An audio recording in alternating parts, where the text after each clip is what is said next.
하나님 말씀 민수기 23장 6절에서 12절 말씀을 함께 읽도록 하겠습니다. 구약 성경 235쪽입니다. 그가 발락에게로 돌아간즉 발락과 모압 모든 귀족이 번제물 곁에 함께 섰더라. 발람이 노래를 지어 가로되 발락이 나를 아람에서 모압 왕이 동편산에서 데려다가 이르기를 와서 나를 위하여 야곱을 저주하라. 와서 이스라엘을 꾸짖으라 하도다. 하나님이 저주치 않으신 자를 내 어찌 저주하며 여호와께서 꾸짖지 아니하신 자를 내 어찌 꾸짖을꼬.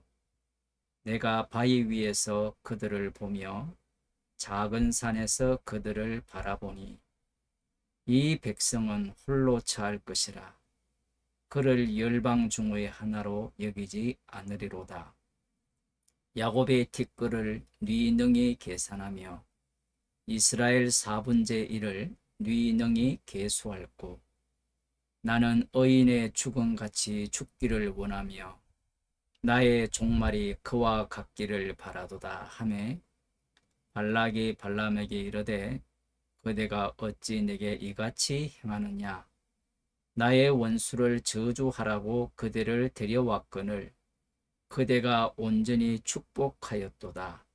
대답하여 가로되 여호와께서 내 입에 주신 말씀을 내가 어찌 말하지 아니할 수 있으리까. 아멘. 창세기 12장을 한번 보겠습니다. 창세기 12장 3절을 보면 하나님께서 아브라함에게 약속을 하시고 언약을 주셨는데 너를 축복하는 자에게는 내가 복을 내리고 너를 저주하는 자에게는 내가 저주하리니 땅의 모든 족속이 너를 인하여 복을 얻을 것이니라 하시니라. 아브라함을 축복하는 자에게는 복을 내리고 아브라함을 저주하는 자에게는 저주를 내리신다라고 말씀을 하셨습니다. 이러한 약속은 이후에 이삭이 야곱에게 축복을 할 때 똑같은 내용을 하고 있죠. 창세기 27장 29절을 보면 이렇게 말씀하고 있습니다. 만민이 너를 섬기고 열국이 네게 굴복하리니 네가 형제들의 주가 되고 네 어미의 아들들이 네게 굴복하며 네게 저주하는 자는 저주를 받고 네게 축복하는 자는 복을 받기를 원하노라. 똑같이 이야기를 해요. 그런데 이방 나라는 이 축복과 저주가 어떻게 구성되어 있는지를 이들과 비교해 보면 차이가 납니다. 그게 이스라엘과 이방 나라의 차이점입니다. 이방 나라는 이러한 내용을 축복과 저주를 흉내를 내죠. 흉내를 내는데 그 특징이 무엇이냐라고 하면 모압 왕 발락이 이 발람을 부를 때 나옵니다. 그게 민수기 22장에서 이야기를 하거든요. 6절에 보면 그대가 복을 비는 자는 복을 받고 저주하는 자는 저주를 받을 줄을 내가 알미니. 차이점을 발견하셨습니까? 그 차이점이 무엇이냐라고 하면 축복과 저주의 주도권이 이 이방 나라의 경우에는 발람에게 있다라는 거예요. 그런데 아브라함에게 하신 그 약속과 이삭이 야곱에게 한 그 축복의 축복과 저주권은 야곱에게 있는 게 아니라는 게 특징입니다. 야곱을 보게 되면 본인이 축복과 저주를 행세하려고 하죠. 달리 말하면 하나님이 자기에게 주신 축복권과 저주권을 자기 손아귀에 장악하려고 하는 것. 이게 이제 이스라엘 백성들의 태도거든요. 이 광야길을 지나오면서 그들은 이 축복권, 이러한 권리를 자신들이 행세하고 싶은 거예요. 이렇게 행세하고 싶다라는 것은 애굽과 다르지 않다라는 거예요. 이 발락이 발람에게 요청한 바가 무엇이냐라고 하면, 네가 축복하면 저들이 축복을 받지만 네가 이스라엘을 저주하면 저주받을 것이라, 그렇게 생각을 하고 지금 기다리고 있습니다. 그런데 이 발람이, 하나님께서 발람의 입에 말씀을 주셨거든요. 그래서 발람은 자기 마음대로 말을 할 수가 없어요. 코가 낀 거죠. 그의 입에서 나오는 노래를 들어보면 이스라엘의 특이성이 나타납니다. 먼저 이 부분을 보겠습니다. 발락이 나를 아람에서 모압 왕이 동편 산에서 데려다가 이르기를, 와서 나를 위하여 야곱을 저주하라, 와서 이스라엘을 꾸짖으라 하도다. 이 꾸짖으라라는 말도 저주하라는 말이에요. 히브리어 단어가 다른 단어인데 저주를 반복하는 거죠. 이렇게 요청하는 것은 이방 나라의 특징입니다. 오늘날로 말하면 이런 거예요. 목사님을 초대해서 우리 집을 위해서 축복해 주십시오. 그 말은 당신이 우리를 위해 축복 기도를 해주면 우리 집안이 축복을 받고, 당신이 우리 집안을 위해 저주를 하면 저주를 받는다. 그 이야기예요. 사실 오늘날 이 교회가 신방이나 뭔가 개업을 한다든가 불러서 하는 모든 짓거리들이 이 발락이 발람을 불러서 하는 짓과 똑같은 거예요. 왜 그러냐라고 하면, 이 아브라함에게 하신 그 언약, 이삭이 야곱에게 한 그 축복의 의미를 정반대로 해석하기 때문에 그래요. 이 반대로 해석이 안 돼요. 반대로도 말이 부족해요. 왜냐하면 반대로 해석한다면 반대의 반대로 인간이 또 정답을 찾기 때문에 그래요.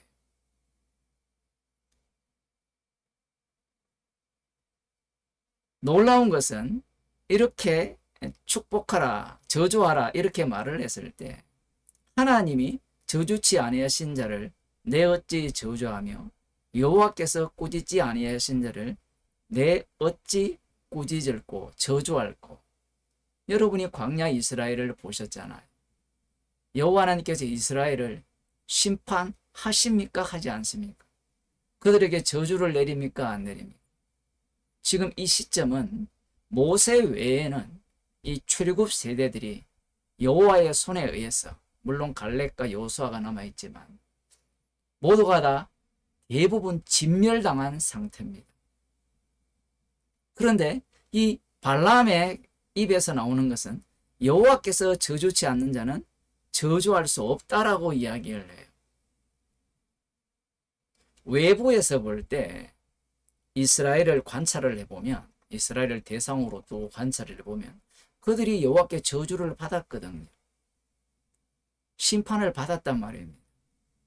그러하다면 이 발람의 말이 엉터리잖아요. 그래서 이게 관찰자가 볼 때, 대상을 두고 관찰자가 볼 때 하나님의 언약이 이루어지는 방식에 대해서 인간은 이해를 할 수 없는 거예요. 얼마든지 저주를 할 수 있잖아요. 여호와께서 저주하신 자들이기 때문에. 그런데 저주치 않았다라는 거예요. 이스라엘 자신들이 자기를 보면 여호와께서 저주하셨죠. 맞잖아요. 진멸하시니까. 그런데 이 외부에서 이방 나라가 보기에 발람이 이스라엘을 보게 되면 여호와께서 그들을 저주치 않았다라는 이 모순, 이 모순을 어떻게 해결하겠습니까? 인간 쪽에서는 해결이 안 돼. 이 자체가 언약대로 행하시는 주의 이름을 드러내는 방식입니다. 여기에 나의 구원을 집어넣으면 해석이 안 되죠. 여호와께서 약속하신 대로, 언약하신 대로 이루심을 보여주기 위한 이스라엘이라. 그래서 만일에 이스라엘 내부에서 여호와는 우리를 저주하지 않으셨다, 우리에게 복을 내리셨다 라고 하면서 말씀에 순종하지 않으면 여호와께서 불뱀을 보내다든지 아니면 전염병을 보내어서 다 죽여버립니다. 반대로 외부에서 이스라엘 밖에서 저들은 여호와께서 저주하시네, 우리가 얼마든지 저들을 향해서 저주를 부어서 저들을 진멸할 수 있을 것이다, 저들을 살해할 수 있을 것이다 라고 덤벼들면 그들이 저주를 받아요. 축복과 저주권을 이스라엘이 갖고 있는 게 아니에요. 지금 이 이야기가 왜 중요하냐라고 하면, 이 너를 축복하는 자에게 축복을, 너를 저주하는 자에게 저주를 내린다라고 했을 때 이스라엘 입장에서는 자신들이 이 축복권과 저주권을 소유하고 싶은 거예요.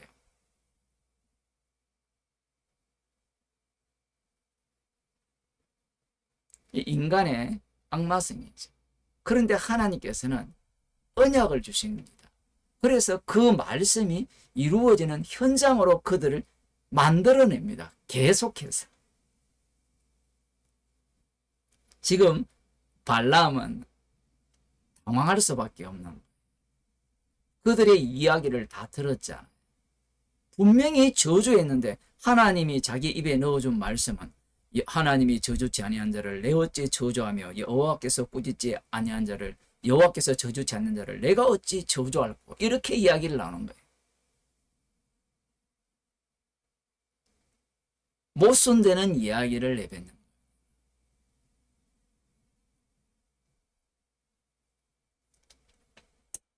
이 말씀을 앞서도 말씀드린 바와 같이 이스라엘 쪽에서 끌고 와서 이걸 자기 소유화시키면 하나님께서는 그들을 심판해버리죠.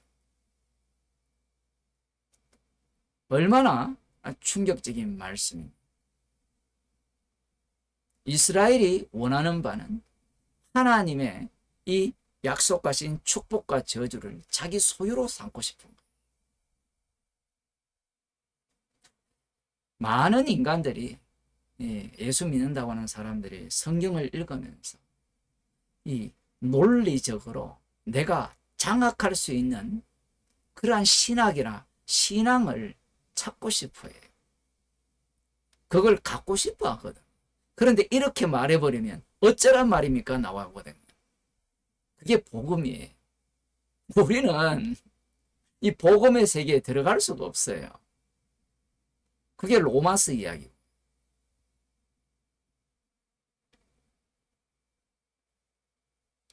주의 이름을 위한 이스라엘이라는, 그 이스라엘 입장에서는 깜짝 놀라는 거예요. 자기들이 지금 저주받고 있는데 저주치 않았다라는. 마치 아브라함의 언약, 야곱에게 한 그 언약이 제대로 적용되지 않는 것 같은데, 이 거짓 선지자 발람을 통하여서 언약대로 지금 너희들을 축복하는 자는 축복을 받고 너희들을 저주하는 자는 저주를 받는다라는 그 약속의 자손들로서 지금 다루어지고 있다라는 겁니다. 내가 바위 위에서 그들을 보며 작은 산에서 그들을 바라보니 이 백성은 홀로 처할 것이라. 그를 열방 중의 하나로 여기지 않으리로다. 열방과 같은 한 나라가 아니라. 그래서 지금 인간들이 이 해석도 되지 않고 그 말씀을 장악할 수도 없는 하나님의 그 말씀에 의해서 다루어지는 나라라는 거예요. 그래서 열방과 같은 한 나라가 아니라는 겁니다. 열방과 같은 한 나라는 축복과 저주권을 자기가 갖고 있을 수 있어요. 내가 열심히 노력하면, 우리가 열심히 노력하면 부강한 나라가 되고, 뭐 그렇지 아니하면 뭐 약한 나라가 된다든지, 아니면 우리 쪽에서 축복을 내리면 저쪽이 축복을 받고, 우리 쪽에서 저주를 내리면 저주를 받는 그러한 나라가 열방입니다. 열방, 이방 나라들. 그런데 이스라엘은 철저하게 언약의 나라예요. 인간 손아귀에서 벗어난 나라. 자신들만 몰라요. 광야 40년 길을 보게 되면 오히려 이 거짓 선지자 발람을 통하여서 이스라엘의 특이성, 언약의 나라의 나라다움을 드러내는 거예요. 10절에 보면 야곱의 티끌을 네 능히 계산하며 이스라엘 사분제를 네 능히 계수할고. 이후에 모압왕 발락은 이 말을 오해를 하는데요. 지금 이 발람을 통하여서 아브라함의 언약이 지금 성취되는 그 현장에 있다는 것을 이야기를 하는 거예요. 얼마나 놀랍습니까? 그러면서 이제 이 발람이 이렇게 이야기합니다. 나는 의인의 죽음같이 죽기를 원하며 나의 종말이 그와 같기를 바라도다. 이 말조차 하나님께서 이 발람의 입에 넣어 주셨을 수도 있고요. 발람이 이걸 개인적으로 말을 했을 수도 있습니다. 뭐 둘 다 마찬가지죠. 최종적으로는 하나님께서 하게 하셨어요. 이 발람이 이스라엘이 너무 탐이 나는 겁니다. 왜냐하면 세상 나라는 사람에 의해서 좌지우지가 되잖아요. 그런데 이스라엘을 보게 되니까 그들은 철저하게 축복의 나라로 보이는 거예요. 그 내부를 몰라요. 내부에서 하나님이 심판한다는 사실을 모르는 겁니다. 어찌되었든 그러한 나라에 본인이 의인의 죽음같이 이스라엘을 의인으로 이렇게 이야기를 합니다. 거기에 합류하기를 원하고 나의 종말이 그와 같기를 바란다. 이렇게 노래를 합니다. 이 발람의 요 마지막 요 구절의 모습이 이스라엘의 모습이에요. 광야 이스라엘의 모습. 주의 이름만 남아야 돼. 내가 남기를 원하는 거예요. 그들은 다 사라지더라도, 진멸되더라도 여호와의 언약만이, 주의 이름만이 증거되는 그 나라를 하나님께서 만드셨거든. 발람은 그걸 모르죠. 왜냐하면 이 저주받지 않은, 아무리 내가 저주를 해도 저주가 깨뚫고 들어가지 않아요. 그 저주가 축복으로 바뀌는 그 나라에 자기도 들어가고 싶은 그 탐심을 여기에서 보여주는 거예요. 발람도 절반만 알죠. 이스라엘이라는 나라는 함부로 이 저주한다고 해서 저주받는 나라가 아님을, 이 이스라엘 내부와 외부를 합쳐야 이스라엘의 다움이 드러나는 거예요.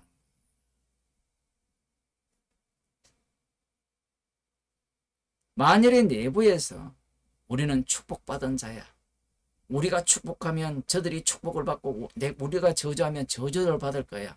이런 논리로 편다면 하나님께서 그러한 논리를 받지 않으시죠.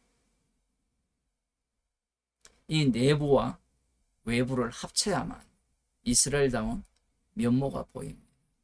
우리들도 어떤 생각을 갖느냐라고 하면 주님께서 우리들을 불쌍히 계셔서 주님의 백성으로 만드셨잖아요. 그러면 우리도 이 발락처럼 행세하고 싶은 거예요. 심판자가 되어가지고 저주도 내리고 축복도 내리고 그러한 위치에 서고 싶은 거예요. 그런데 성도는 이 주의 이름으로 오신 분이 십자가에 달려 못 박혀 죽으시고 그 나사렛 예수님이 심판주가 되셨죠. 그분을 증거하기 위한 증인이에요. 예수님이 분명히 말씀을 하셨죠. 너희 말을 듣는 자와 듣지 않는 자가 축복과 저주로 바뀔 것이라는 이 아브라함 언약이 계속해서 유효한 거예요. 예수님이 완성을 하셨기 때문에.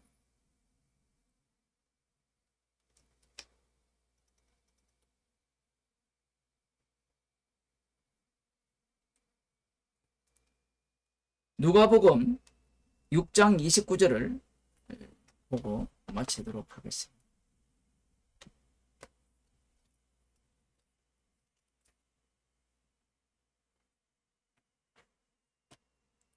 이 말씀을 하기 전에 십자가라는 자체가 방금 말씀드린 바와 같이 인간이 소유할 수 있는 복음이 아니라는 이야기입니다. 주님이 지금도 살아계시기 때문에 복음은 주님의 소유권이에요. 그런데 인간들은 그 복음을 소유하려고 하죠. 소유하려고 하는 목적이 이 발람과 같은 사고방식, 발락과 같은 사고방식이기 때문에 진멸당한 이스라엘 같은 사고방식. 주의 이름만 증거하면 그걸로 감사한 겁니다. 그래서 성도는 성령의 인도하심을 따라 십자가를 증거하는 자로 살려지는 거예요. 이것은 주님께서 일으키신 사건 속으로 합류당하는 거예요. 사도행전을 보면 주님이 일으키시는 인도하심 속에 일으키시는 사건 속으로 계속해서 합류당하면서 십자가 사건 현장을 맞이하는 것. 그러면 가해자가 있고 피해자가 있을 거 아니에요.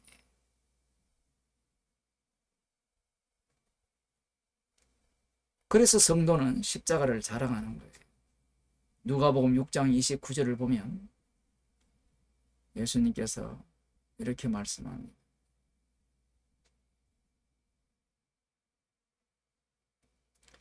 (28절입니다) 너희를 저주하는 자를 위하여 축복하며 너희를 모욕하는 자를 위하여 기도하라.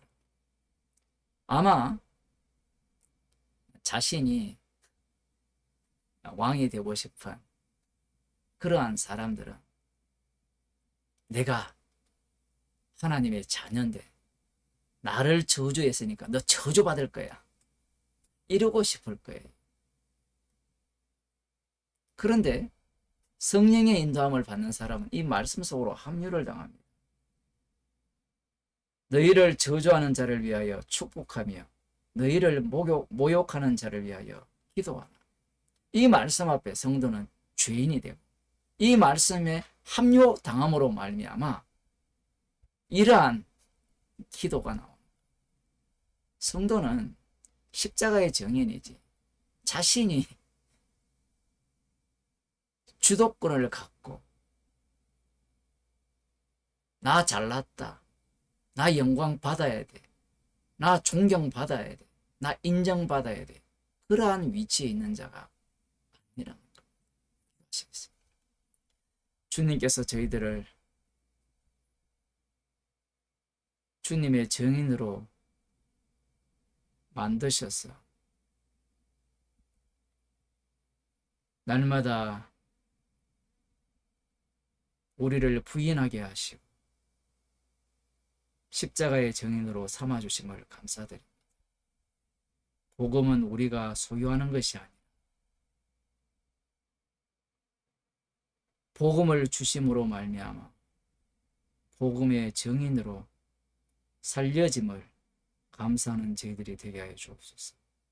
예수님 이름으로 기도드립니다.